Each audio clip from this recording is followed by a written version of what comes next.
Hallo en welkom. Vandag neem ons jou saam na 'n fascinerende deel van Tokyo, die OG-distrik. Ons het hier 'n klomp bronne voor ons, artikels, historiese uittreksels, notas en ons gaan die interessantste stories en verborgde plekke vir jou uitlig. Dink hieraan as jou persoonlike kortpad na die ware hart van OG. Jy weet, verby die gewone toeristepaaie. Ons missies om die laag van geskiedenis, legende en sommer net mooi natuurskoon af te skil, wat hierdie area so spesiaal maak. En kom ons begin sommer by die naam, OG. Dit beteken prins. Nou, hoe het die koninklike naam ontstaan? Ja, dis 'n goeie plek om te begin. Die naam OG, dit dateer terug na 1322. Voor dit was die area eintlik bekend as Kishimura, iets soos kusdorp of oewerdorp. Klink logies, naby 'n rivier seker. Presies, waarskynlik naby die Arakawa rivier se vloedvlakte. Maar toe, volgens oorlewering, het die plaaslike heersers, die Toyoshima-stam, besluit om hier 'n heiligdom te bou. Hulle het 'n kami, 'n godheid van die bekende Kumano-streek in Wakayama ingevoer.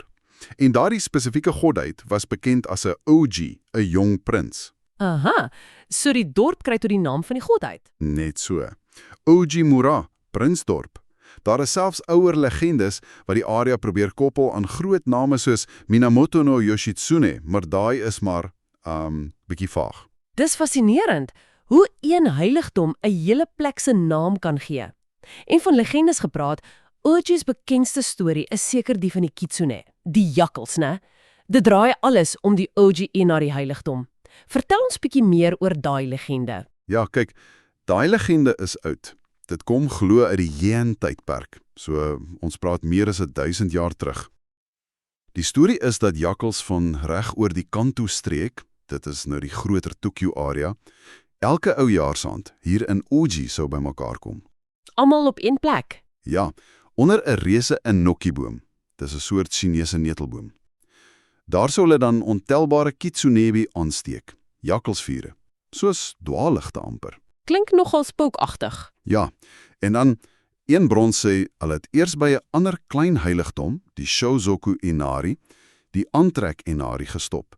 Daar het hulle glo in mense verander en pragtige klere aangetrek. En van daar af het hulle in 'n groot optog, amper soos 'n bruidsprosessie, die Kitsune no Yomeri na die hoof Oji Kinari heiligdom gestap, om te aanbid en die nuwe jaar in te wy. Wow, 'n jakkalsoptog? Presies, en hierdie hele toneel, die Oji Kitsune no Gyoretsu, die jakkalsprosessie van Oji, is beroemd gemaak deur die ukiyo-e-meester Utagawa Hiroshige. Die houtsneekunstenaar. Daai einsteen, in sy reeks 100 beroemde uitsigte van Edo. Daai prent het die hele mistiese gevoel vasgevang en gee Oji vandag nog daardie amper bonatuurlike atmosfeer. Jy kan dit amper voor jou sien, die liggies in die donker, en die wonderlike is, dis nie net 'n ou storie in 'n boek nie. Jy kan dit vandag nog ervaar, nê? Nee? Absoluut. Die mees direkte plek is natuurlik die Oji Inari heiligdom self. Dis die eindpunt van daai optog. Dis nie massief nie, maar dit het 'n rustige, amper kragtige gevoel. En oral sien jy die jakkalsbeelde, die boodskappers van die Inari godheid. Selfs op die wensplankies. Ja, die ema en die omamori, die gelukbringers, is propvol jakkalsmotiewe. Dis 'n lekker plek om die kern van die legende te voel. En as jy nou regtig die legende lewend wil sien, Dan moet jy oujaarsaan daar wees vir die jaarlikse Kitsune no Gyoretsu parade, elke 31ste Desember. Plaaslike mense en besoekers trek soos jakkals aan, maskers, tradisionele klere, lanterns en stap deur die strate na die heiligdom. Dis 'n ongelooflike unieke manier om Nuwejaar te vier. Heel anders. dit klink fantasties. En wat van daai oorspronklike boom? Weet ons waar dit was? Wel, dis 'n goeie vraag. Niemand weet verseker nie, maar een teorie is dat dit naby die huidige Nanoshi-no-Taki park was. Of dit nou presies daar was of nie, die park self is 'n juweel. Nanoshi-no-Taki beteken watervalpark. Dis loewergroen met stroompies en watervalletjies. So die water is weer belangrik. Presies. Dalk die water wat die jakkals oorspronklik gelok het. Dis 'n pragtige, rustige ontsnapping van die stadsgewoel. Jy kan amper die jakkals hoor. En dis nie net die plekke nie, die legende leef selfs in die kos. Nogal ja. Stap jy naby die Uji Inari heiligdom, kry jy Ishinabe Shoten. Hulle maak al oor die 130 jaar lank kuzumochi. Dat sit nou weer. Dis so 'n koelerige jelly-agtige styselkoekie met soet stroop en sojameel, volgens dieselfde ou resep. Hulle het ook anmitsu, daai jelly en vrugte nagereg. Dis asof die legende selfs die smaak van die buurt beïnvloed het. En aandenkings. Reg oorkant daai aantrekheiligdom, Shozoku Inari, is Korashi no Utsuwa Oji Yamawa. Hulle spesialiseer in pottebakkeryne en sulke goed, maar het ook hope jakkals tema-produkte. Sakdoeke, beursies, eetstokkiehouers, selfs daai maskers wat hulle in die parade gebruik. Nog 'n manier hoe die legende insypel. Selfs die bakkery, Meiji-do, naby die stasie. Dit lyk modern, maar die naam sê alles, Meiji-era oorsprong.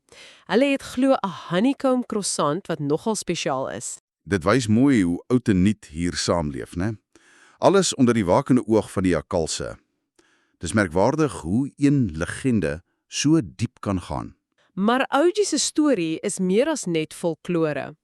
Eeue na die jakkalse het die area weer 'n sleutelrol gespeel, maar hierdie keer in iets baie meer, wel, industrieel, Japanse modernisering. Presies. Kom ons spring nou na die Meiji-era. So vanaf 1868. Japan was besig om homself heeltemal te herontdek. En Oji het onverwags 'n spulpunt geword. Hoekom juis Oji? Weer daai natuurlike hulpbronne. Die sleutelfiguur hier is Shibusawa Ichi. Sy gesig is nou op die nuwe 10.000 yen-noot, die vader van Japanse kapitalisme. Hy het in 1875, dis die meest aanvaarde datum, Oji se potensiaal gesien. Wat was dit? Volop skoon water van die Shakuji rivier, wat hier ook die Otonashi genoem word. En goeie vervoer. Ideaal. Vir papier maak. Jep. Hy stig toe die Oji Paper Company hier. Nou deel van Nippon Paper. En die belangrikheid hiervan, wel, dit was Japan se eerste grootskaalse meganiese papierfabriek wat westerse tegnologie gebruik het. Dit was 'n revolusie. So massaproduksie van papier het hier begin. Presies. En daai papier was die lewensbloed vir die Meiji-era. Dink aan koerante, boeke, skoolmateriaal, regeringsvorms, alles het staat gemaak op bekostigbare papier. Jy kan amper sê, Oji was die wieg van Japan se moderne geletterdheid en kommunikasie.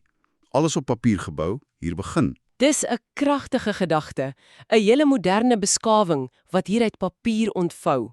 En al is die oorspronklike fabriek nie meer hier nie, is die nalatenskap steeds baie sigbaar, né? Veral op een plek. Inderdaad. Die mees ooglopende plek is die papiermuseum, die Kami no Hakubutsukan. En heel gepas, dis in Asukayama Park op die terrein van die ou fabriek. Dis nie net 'n plaaslike ding nie, dis 'n wêreldklas museum oor die geskiedenis van papier, van antieke washi tot vandag se tegnologie. En jy kan self papier maak, het ek gehoor. Ja, hulle het werkswinkels. Dis 'n wonderlike manier om die materiaal te waardeer. Enige opknappings wat genoem is, sou te nou klaar wees. En vir ons wat hou van ou geboue, is daar iets oor van die oorspronklike fabriek? Daar is. Net buite die museum staan die ou Oji papiermaatskappy-hek. Q Oji Saishi Kabushigaika Komon. Dis 'n indrukwekkende rooi baksteenhekstruktuur. Een van die min oorblyfsels en dis nou 'n beskermde kulturele eiendom. 'n Kragtige simbool van daai industriële era. Perfek vir 'n foto. So, die museum en die hek, dit's albei in Asukayama Park. Dit bring ons by die volgende groot deel van Oji se storie. Die park is duidelik sentraal. Dis nie sommer net 'n mooi heuwel nie, né? Sy eie geskiedenis is diep. Glad nie. Asukayama Park is doelbewus geskep. Ons moet teruggaan na die 18de eeu. Die 8ste Tokugawa shogun Yoshimune. Hy was nogal vooruitstrewend. Hy het besluit om ontspanningsplekke spesifiek vir die gewone mense, die shomin, te skep, nie net vir die adel nie. So hy het honderde kersiebome hier laat plant en die park oopgestel vir die publiek, veral vir hanami, kersiebloeisel kyk. Dit was nogal modern vir daai tyd. Baie. Dit maak Asukayama een van Japan se heel vroegste burgerparke. En die mense was mal daaroor. In die Edo-tyd het hulle met bootjies op die Sumida rivier gevaar, hier afgeklim en na Asukayama gestroom vir pikniks en feeste. Dit was so gewild dat dit in 1873, toe Japan parke begin formaliseer het, saam met plekke soos Ueno Park aangewys is as een van die land se eerste amptelike parke. En daai gees leef vandag nog. Dis steeds 'n goeie plek vir kersiebloeisels? Absoluut. Met so 600 bome bly dit 'n top Hanami-plek. En 'n groot pluspunt, dis dikwels minder chaoties as die bekende plekke in sentraal Tokio, effens rustiger. En dis nie net lente nie. Nee, in die somer, Junie, Julie, blom hier ook oor die 1000 azaleas. Pragtig. En behalwe blomme, is daar ander dinge. O ja, dis baie gesinsvriendelik. Vir treinliefhebbers is daar ou stoomlokomotiewe en trams uitgestel, groot speelareas vir kinders, selfs 'n jabu-jabu, 'n vlak watertjie waar kinders kan speel in die somer. En ek het gehoor van 'n oulike treintjie wat jou opvat. Ja, die Askoa Parkrail. Dis 'n klein, gratis monorail, vat jou in 2 minute van onder na bo. Hulle noem dit grappenderwys Tokio se kortste monorail of laagste berg. Dis oulik en gerieflik. En bo op die heuwel is dit amper soos Oji se storie in 3 museums. Presies. Jy het die Shibuzawa Gedenkmuseum, wat fokus op die man self. Hy het hier gewoon, jy kan sy lewe, werk en selfs sy pragtige ou studie, Seiai Bunku, en gastehuis, Bankorrel, sien. Dan staar die Papiermuseum, wat daai hoofstuk dek, en die Kita-stad Asukuyama Museum, wat kyk na die breër plaaslike geskiedenis van die hele Kita-wijk. En natuurlik die standbeeld van Shibuzawa wat uitkyk oor alles.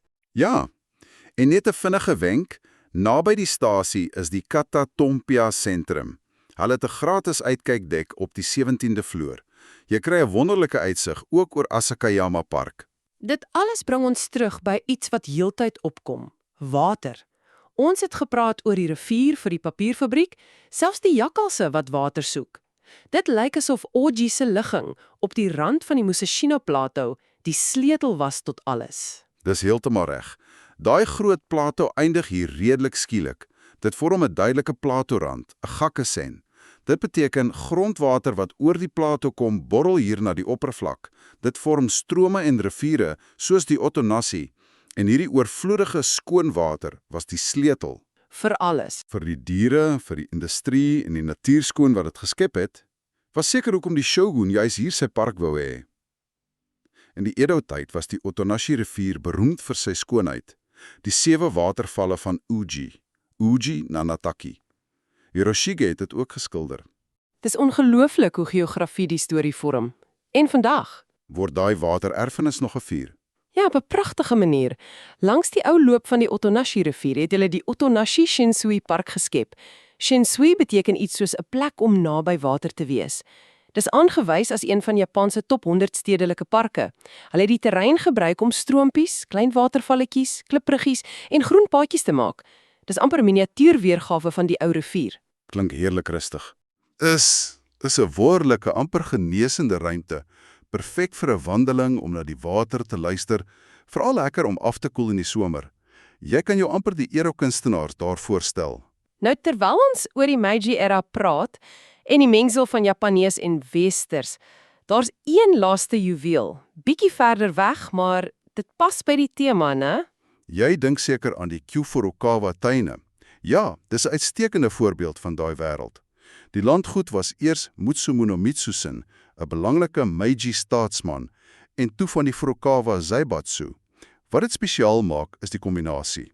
'n Statige Weste-styl herehuis met 'n formele roostuin ontwerp deur die Brit Josiah Quander, reg langs 'n pragtige klassiese Japanse tuin ontwerp deur die meester Ogawa Jihei. So jy kry al twee wêrelde, reg langs mekaar. Presies. Dit vang daai tydsgees was. Die nuwe westerse invloede langs die diep Japanse tradisie. Jy kan die kontras geniet. Die roostuin is skouspelagtig in die lente en herfs. Die Japanse tuin het 'n dam in die vorm van die karakter verhard, shin en mooi esdrongbomme. Daar's ook 'n teehuis.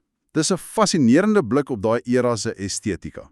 Sjoe, wat 'n ryk versameling stories. Soos jy kan hoor, Ojine se ware bekoring lê nie in glimmende nuwe geboue nie. Dit lê in die laag. Die eeueou legendes wat nog leef, die industriële geskiedenis wat Japan help vorm het, die visie van 'n shogun wat 'n park vir die mense gegee het, die nalatenskap van figure soos Shibuzawa. Dis werklik een van Tokio se verborge storiestede.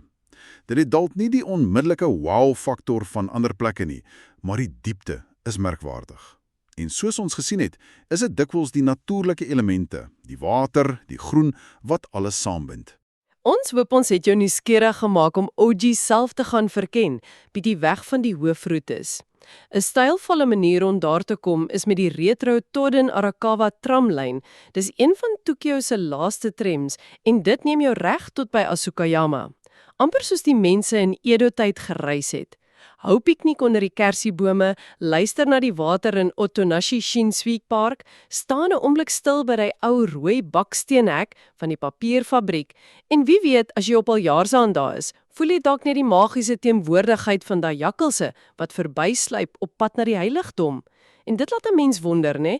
Hoeveel oënskynlik gewone plekke om ons, in ons eie omgewing, dra soeke diep laag van geskiedenis en legende.